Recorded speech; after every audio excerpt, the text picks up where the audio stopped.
And spring is here, and for some that means preparing for the Utah Valley Marathon. We're going to talk with the race organizer about what you can expect this year. All right, well, we're just a couple of months away from the Utah Valley Marathon. Yeah, and if you're getting ready for the big run, we've got some insight for you. Joining us this morning with more information is race director Hiram Oakes. Good to have you in. A runner himself, big runner. Been planning this thing for a little while, so how's it coming together now? It's coming together great. I mean, the race every year is significantly larger than the year before. In 2008, we only had 240 runners, but this year we're pegged to have over 6,000, so it's had some pretty incredible growth. That is. All right, so talk about the course itself, because as far as, you know, difficulty, endurance, that type of thing, how would you describe this race? It's an extremely easy route. I mean, almost the entire route is just a gentle downhill that's not going to beat up your legs, but it's still going to be enough downhill to aid your speed so that you can get to the finish a little bit easier. Well, and if you're trying to qualify for something else also, it can help you get a personal best. Yeah, a lot of people trying to qualify for Boston.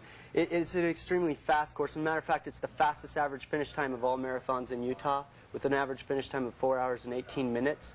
So if you're trying to get a personal best, Utah Valley is the course to do.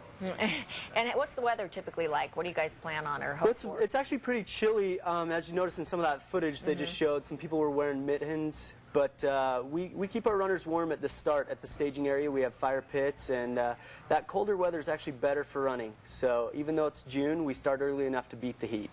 Yeah, and in the video also, it looked like a lot of the runners were rubberneckers. You know, so much to see as you're running through this course as well. Oh, absolutely. You run by Deer Creek Reservoir, Bridalveil Falls, Provo River, and then you have that scenic finish downtown Provo at Center Street and University Avenue. Now, do you have to run the whole thing by yourself? Can you run this in teams, relays? Can you cut out some of the 26.2? Well, we don't have relay teams, but we do have something that's pretty groundbreaking. We actually have what we refer to as cross-country style teams, where each person still runs the entire distance, and you're still scored as an individual. You can qualify for Boston even if you're on a team, but you're also scored as a team, which is kind of a fun new thing for people. Okay. I like if you have fast friends. Yeah. You don't want me on your team, Dan. You don't want me on your team. It'd be really slow. So tell us, though, I mean, if people want to start thinking about it right now, I mean, are you training right now for this thing, or do you already have to have trained and be ready to go? It really depends on what distance you're trying to do. It's certainly not too late to think about our 5K. Our marathon and our half marathon are already sold out. You can still get into those teams we talked about. There's some spaces available.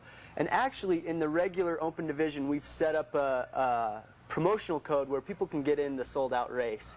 If you just go to reservedrace.com and you click on the reserved registration button, you enter in the promotional code for the marathon is 26.2, or the reserved registration code for the half marathon is FOX13.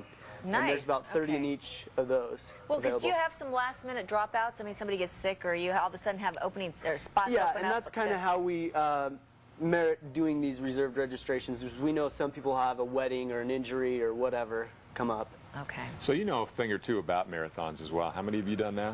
I've done 28. I'm hoping to do over 30 after the end of this year. So that's amazing. Yeah, we were both talking. How many miles you must have run over the course of your life? Yeah, Which, I don't know. Judging by the looks of you, is a short one. It's just amazing, Hiram. Well, thanks a lot for coming in. Best of luck to you and everybody else who's going to be signing up. Appreciate it. Sounds like a fun event for runners. Yeah.